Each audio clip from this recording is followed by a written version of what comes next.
Hello everyone. आजचं आपलं पहिलं सेंटेन्स आहे, ती मला नेहमी मदत करते. शी ऑलवेज हेल्प्स मी.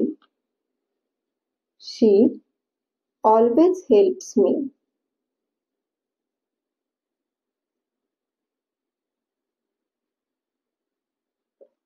ती मला नेहमी मदत करते. शी always helps me.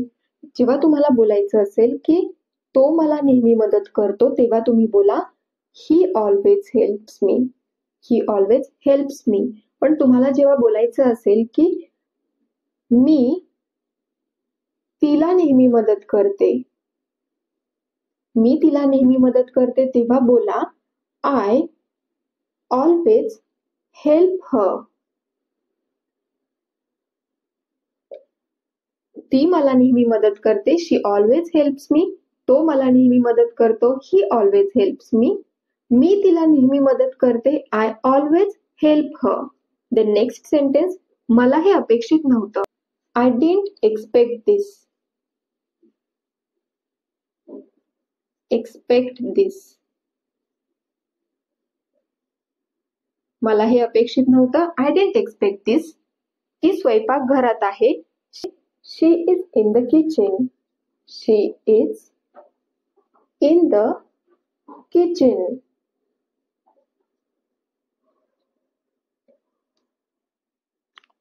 She is in the kitchen. ती स्वयंपाकघरात आहे.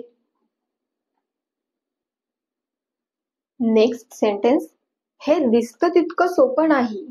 It's not as easy as it looks. Say, it's not as easy as it looks.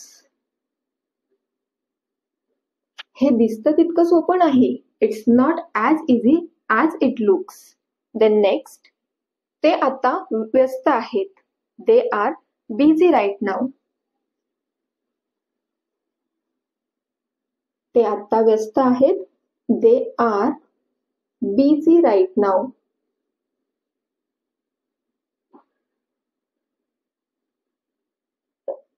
ते आता व्यस्त आहेत. They are busy right now. तेच्या ऐवजी बोलायचं असेल तो आता व्यस्त आहे, तर बोला he is busy right now. ती आता व्यस्त आहे. she is busy right now. ते आता व्यस्त आहेत. they are busy right now. तो आता व्यस्त आहे. he is busy right now.